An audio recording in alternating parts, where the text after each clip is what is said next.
Yogi Adityanath রিপাবলিককে exclusive সাক্ষাৎকারে কি জানালেন শুনুন।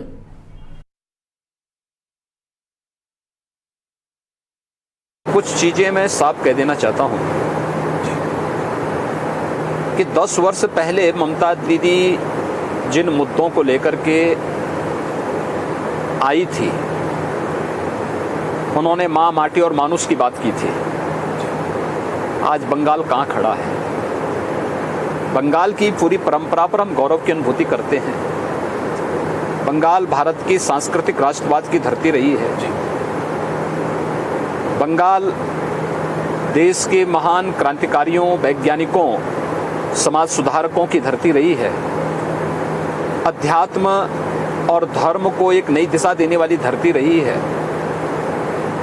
बंगाल के अंदर बंगाल ने कला संस्कृति के क्षेत्र में अभिनंदनीय कार्य किया है, लेकिन वो बंगाल कहां गया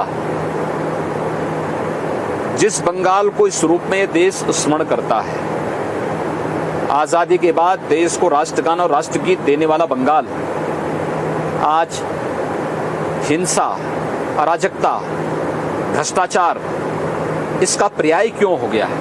याद करिए, कभी बंगाल देश की इकोनॉमी का एक स्तंभ माना जाता था। आज कहां गया है?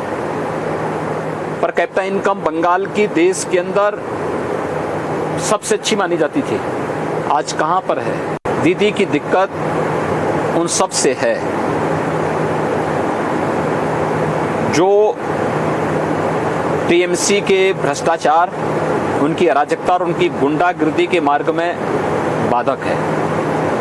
उन्हें मालूम है कि भारतीय जनता पार्टी विकास और सुशासन के मुद्दे को लेकर के चुनाव में मैदान में आई है।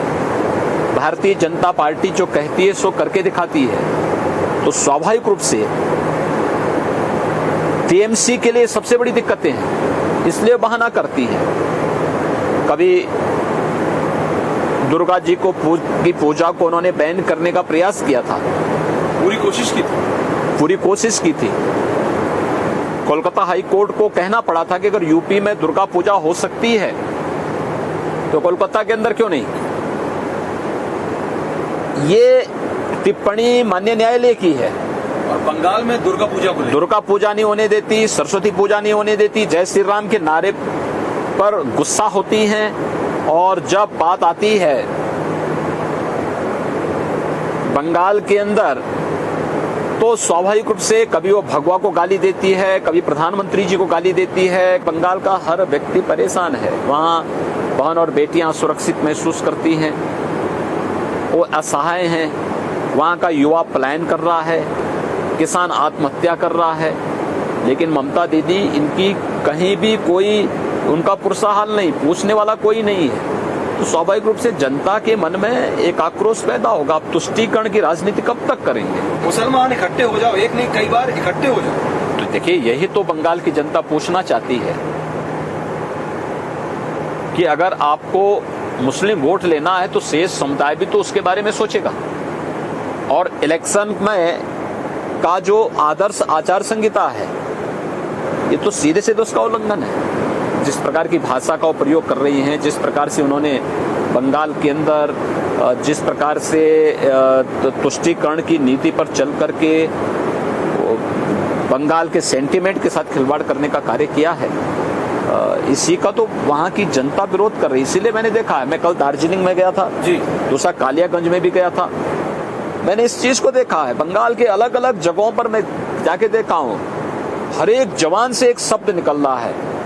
गांव में हो, शहर में हो, गली में हो, मोहल्ले में हो, मैदान में हो या फिर पहाड़ में हो, हर एक के मुंह से एक ही शब्द निकल रहा, जय श्री राम का।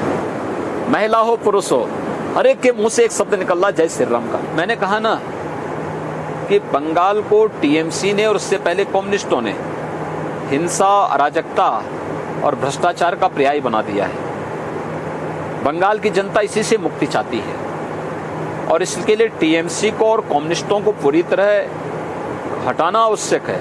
और भारतीय जनता पार्टी को इसलिए वहां पे अपार जन समर्थन मिल रहा है। बीजेपी की सरकार वहां पे बनने जा रही है। कोई संदेह 3 चरणों के चुनाव संपन्न हो चुके हैं। अब तक के रुझान बताते हैं कि भारतीय जनता पार्टी पूर्ण बहुमत की सरकार बंगाल के अंदर बनाएगी। अमित शाह जी कहते हैं 200 सीटों से ज्यादा आएगी। हाँ, एकदम। माननीय गृह मंत्री जी का जो अनुमान है वो कभी व्यर्थ नहीं जाता है। उन्होंने फील्ड में व्यापक काम किया है और इसलिए जो भी उन्होंने बातें कही, पूर्वानुमान लगाए हैं, वो अक्सर सही बैठते हैं।